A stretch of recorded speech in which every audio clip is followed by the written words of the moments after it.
साक्षीचं बोलणं कुणालच्या जिव्हारी लागलं होतं. नकळत तिने त्याला दुखावलं होतं. साक्षीने मनमोकळं राहावं, काय पाहिजे ते हक्कानं मागावं अशी कुणालची इच्छा होती. आपण साक्षीवर आपला हक्क दाखवतो का? तिला आपल्यामुळं दडपण येतं का? कुठेतरी त्याच्या मनात विचार येऊन गेला. त्याची खूप चिडचिड होत होती. साक्षी त्याला फोन करत होती, पण तो उचलत नव्हता. शेवटी तो मोबाईल बंद करून झोपी जातो. तो फोन उचलत नाही म्हणून तिला खूप टेन्शन येतं. ती फोन ठेवून झोपी जाते. सकाळी पक्ष्यांच्या किलबिलाटानं तिला जाग येते. ती उठून गॅलरीत जाते. सकाळचा नजारा बघून तिला खूप आनंद होतो. ती आनंदानं उड्या मारायला लागली. ती खाली पळत जाते. घरातले सगळे चहा पीत होते. ती आंघोळ न करता खाली आल्यामुळं तिला कसं तरी वाटतं. काय झालं साक्षी, तू अशी पळत का आली? मामी तिला हसून बोलते. ती अडखळत बोलत होती. साक्षी, आंघोळ केली नाही म्हणून काही होत नाही. एवढं टेन्शन घ्यायची काही गरज नाही. कुणालची आई तिच्या मनातलं ओळखून बोलतात. आई, मी बाहेरचं वातावरण बघून येऊ का? ती आनंदानं बोलते. जा की मग, त्यात काय विचारायचं? कुणालचा मामा हसून बोलतो. ती साडीवर धरत पळतच बाहेर निघून जाते. अगं जरा हळू, मामी हसून बोलते. ती बाहेरील वातावरण बघून उड्या मारायला लागली. तेथील रंगबेरंगी फुलांची झाडं, हिरवगार गवत, हिरवेगार डोंगर, वातावरणात थोडासा गारवा, तो हिरवागार निसर्ग पाहून तिचं मन प्रसन्न झालं होतं. ती तेथील फुलं घेऊन स्वतःच्या गालावरून फिरवत होती. नाचणं, फुलांना हात लावणं, गवतावर चालणं, तिचा किती उशीर हाच खेळ चालला होता. लहान मुलासारखं खेळून झाल्यावर ती दमून फ्रेश व्हायला जाते. कुणाल अंघोळ करून बाहेर येऊन केस पुसत होता. साक्षी नसल्यामुळं त्याला रूममध्ये थांबायची इच्छा होत नव्हती. तो आज लवकर उठला होता. तेवढ्यात त्याचा मोबाईल वाजतो. तो लगेच मोबाईल घेऊन बेडवर बसतो. त्याला एक व्हिडिओ आला होता. तो लगेच चालू करतो. तो पापणी न पडता तो व्हिडिओ पाहत होता. चेहऱ्यावर कितीतरी मोठी स्माईल आली होती. साक्षीचं निरागस हसणं, खेळणं पाहून तो तिच्या अजून प्रेमात पडत होता. तो कितीतरी उशीर तोच व्हिडिओ बघत बसला होता. रात्रीचं बोलणं आठवून तो लगेच भानावर येतो. साक्षी, तुझं असं मनमोकळेपणानं राहणं मला खूप आवडतं. तू कोणाच्याही दडपणाखाली राहावं अशी माझी इच्छा नाही, तो मनातच बोलतो. तो आवरून ऑफिसला निघून जातो. तो निघून गेल्यावर प्रिया येते. सुनंदा काकी तिला लगेच रूममध्ये घेऊन जाते. सुनंदा काकीच्या डोक्यात काहीतरी शिजत होतं. त्या दोघीजणी साक्षीला बाहेर काढायचा प्लॅन ठरवतात. आंटी, आपण 4-5 दिवस गप्प राहूया, नंतर आपला प्लॅन वर्क करूया, प्रिया हसत बोलते. कधी करूया पण? साक्षी या घरातून बाहेर गेलीच पाहिजे, सुनंदा काकी दूरवर बघत बोलतात. आज घरात कोणीच नव्हतं. प्रिया आणि सुनंदा काकू मस्तपैकी आरामात चहा नाश्ता करत होत्या. नीतू तिच्या रूममध्ये होती. तिनं साक्षीला व्हिडिओ कॉल लावला होता. काय ग वहिनी, कोल्हापूरला गेली आणि आम्हाला विसरून गेली का? नीतू बारीक चेहरा करत बोलते. नाही ग नीतू, येथील वातावरण खूप छान आहे. आली असती तर आपण दोघींनी मिळून खूप मजा केली असती, साक्षी खुश होत बोलते. वहिनी, मी तुला बोलणार नाही, नीतू रागावून बोलते. काय झालं? साक्षी विचारते. तू मला सोडून एकटीच मजा करत आहेस, नीतू गाल फुगवून बोलते. बरं, येते थोड्या दिवसात. साक्षी आणि नीतू थोड्याफार गप्पा मारून फोन ठेवून देतात. हे सर्व सुनंदा काकी आणि प्रिया बघत असतात. दोघींनाही साक्षीचा आणि नीतूचा राग येतो. ही माझीच मुलगी आहे ना, सुनंदा काकी चिडून बोलतात. का, तुम्हाला माहीत नाही का तुमचीच मुलगी आहे ते? प्रिया विचारते. अगं, ती सारखी वहिनी वहिनी करत असते म्हणून मी असं म्हटलं, सुनंदा काकी प्रियाकडे खाऊ की गिळू या नजरेनं बघत चिडून बोलते. आंटी, मी जाते, मला उशीर होईल, प्रिया गडबडीनं बोलून निघून जाते.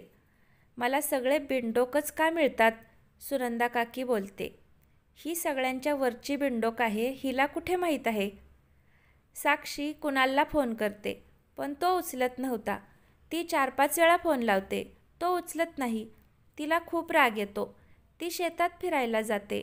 सगळीकडे मस्त फिरून येते. ती लहान मुलांसारखी शेतात खेळत होती. तिचे सगळे फोटो आणि व्हिडिओ कुणालला जात होते. तिचं हसते खेळते फोटो बघून त्याला मनातून एक प्रकारचं समाधान मिळत होतं. तसेच 4-5 दिवस कसे निघून गेले साक्षीला कळलंच नाही. ती रोज त्याला फोन करत होती, पण तिचा एकही फोन त्यानं उचलला नव्हता. कुणाल साक्षीचा आवाज ऐकण्यासाठी खूप तरसला होता. त्याला खूप तिची आठवण येत होती, पण ती त्या दिवशी बोलल्यामुळं त्याला खूप राग आला होता. म्हणून तर तो तिचा फोन उचलत नव्हता. ती दुपारी जेवण करून रूममध्ये येते. तिला त्याची खूप आठवण येत होती. ती त्याला फोन करत होती, पण तो उचलत नव्हता. आता तिनं रडायला चालू केलं. तिच्या चेहऱ्यावर राग, काळजी, रडू सगळं एकसाथ दिसत होतं. आज कुणालला पण खूप अस्वस्थ वाटत होतं. तो तिच्या आठवणीत केबिनमध्ये बसला होता. साक्षी फ्रेश होऊन खाली येते. आज तिचा चेहरा रोजच्यासारखा हसरा नव्हता. वहिनी, साक्षीला काय झालं आहे?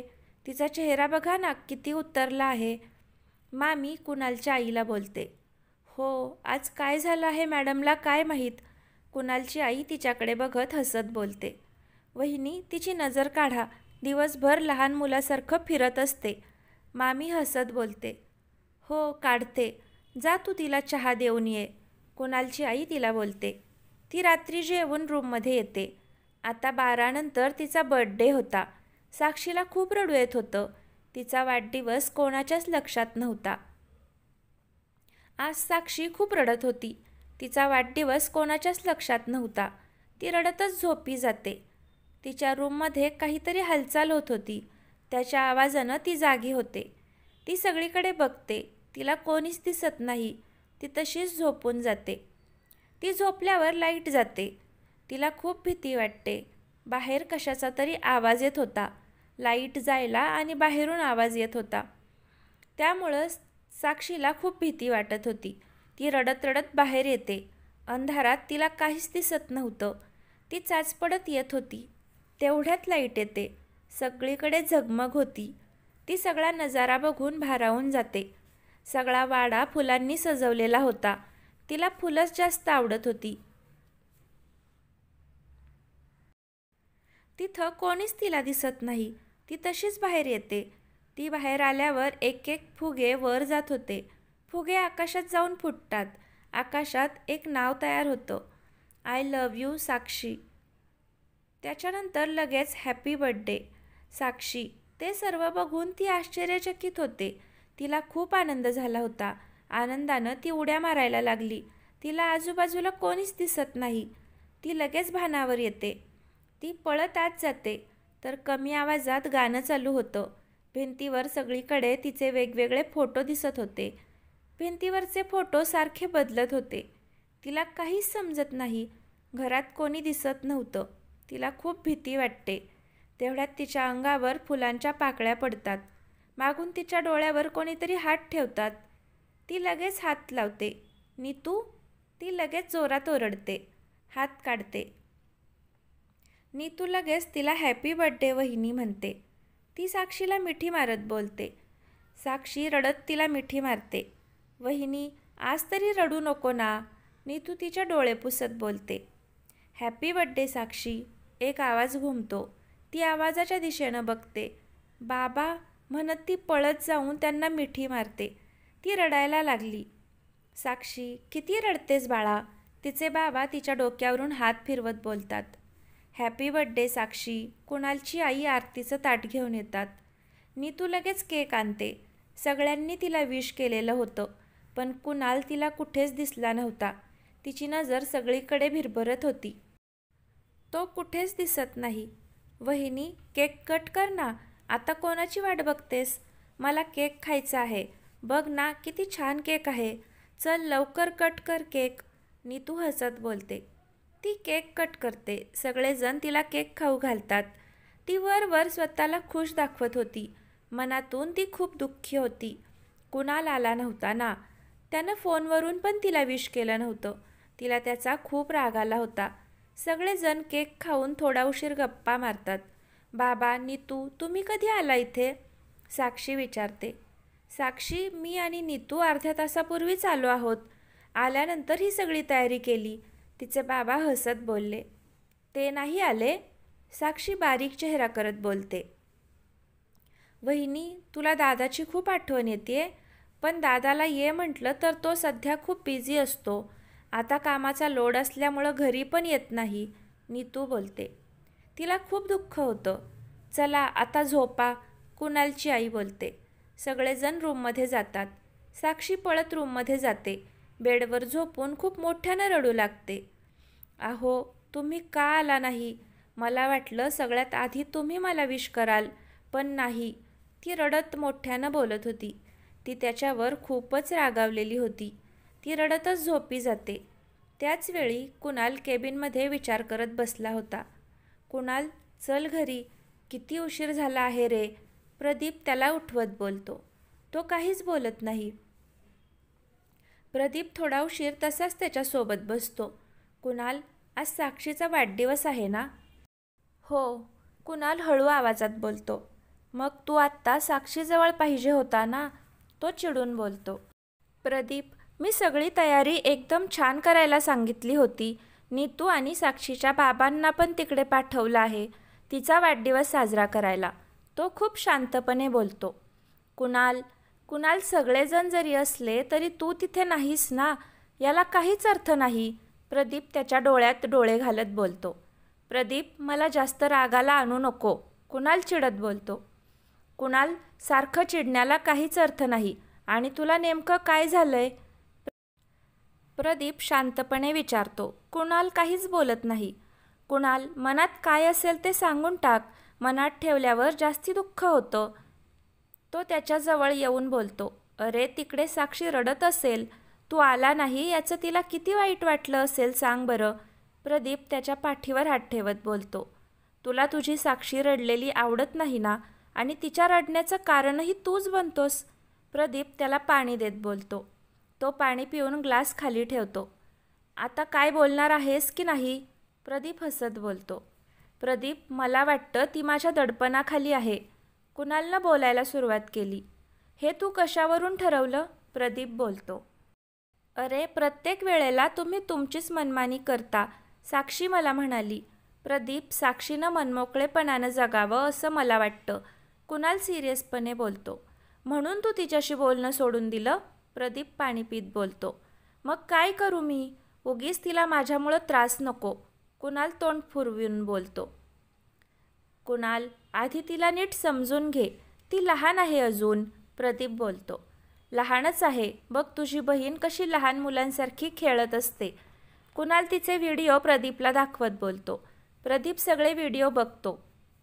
त्याच्या डोळ्यात पाणी येतं. तो रडतच हसतो. कुणाल, माझा डिसिजन चुकला नाही, प्रदीप डोळे पुसत बोलतो. कोणता रे? कुणाल बोलतो. हेच की साक्षीचं लग्न तुझ्यासोबत लावण्याचा डिसिजन माझा बरोबर होता, प्रदीप हसत बोलतो. हो, आता काय करायचं? आयुष्यभर तिचे नखरे झेलत बसायचं? कुणाल हसत बोलतो. पण मला सांग कुणाल, ती एवढं बोलली होती ना, तुला इतका राग आला होता. तू तिच्यावर सारखा चिडत असतो, ती रागाला येते का सांग? प्रदीप त्याला समजावत बोलतो. प्रदीप, मला तिची खूप काळजी आहे. ती जाऊन 4-5 दिवस झालेत, तर मला घरीसुद्धा जाऊ वाटत नाही. काय करू? ती खूप हट्टीपणा करते, कुणाल तक्रारीच्या सुरात बोलतो. प्रदीप खूप हसतो. तो जोरात ओरडतो. कुणाल, ती लहानपणापासूनच हट्टी आहे आणि तुला आयुष्यभर तिचे हट्ट पुरवायचे आहेत. प्रदीप हसत जवळजवळ त्याला धमकीच देतो. तू मला धमकी देतोस? या मिस्टर केयसला? कुणाल डोळे मोठे करत बोलतो. बरं, ते जाऊ दे. तू कोल्हापूरला जाणार आहेस की नाही? प्रदीप बोलतो. नाही, तू जाऊन ये, कुणाल बोलतो. त्याचं बोलणं ऐकल्यावर प्रदीपच्या अंगावर सरकन काटा येतो. कुणाल, मी जाणार नाही, प्रदीप भीतीनं बोलतो. प्रदीप, केव्हा तरी तुमचं नातं समोर येणारच आहे. तू साक्षीच्या बाबतीत एवढा का पॅनिक होतोस? आणि जे काही झालं ते तुमच्या दोघांचा भूतकाळ होता, आत्ता वर्तमान आहे. कुणाल उठून त्याच्याजवळ येऊन त्याच्या पाठीवरून हात फिरवत बोलतो. नाही कुणाल, माझी नजर नको लागायला माझ्या साक्षीला, तो रडत बोलतो. प्रदीपचा दम भरायला लागला होता. कुणाल लगेच त्याला खाली नेतो. दोघेही कारजवळ उभे राहिलेले होते. मोकळ्या हवेनं प्रदीपला बरं वाटायला लागलं. दोघेही कारमध्ये बसतात. कुणालही परत तोच विषय काढत नाही. कुणाल प्रदीपच्या घरीच थांबतो. प्रदीपला काय झालं तर तिथं कोणी नसणार म्हणून कुणाल प्रदीपजवळ थांबतो. ते दोघेही झोपी जातात. इकडे कुणाल साक्षीच्या वाढदिवसाला आला नाही म्हणून साक्षी रडत होती. तर फ्रेंड्स, आजचा भाग कसा वाटला नक्की कमेंटमध्ये सांगा. आवडला असेल तर लाईक करा आणि चॅनलला सबस्क्राईब नक्की करा. धन्यवाद.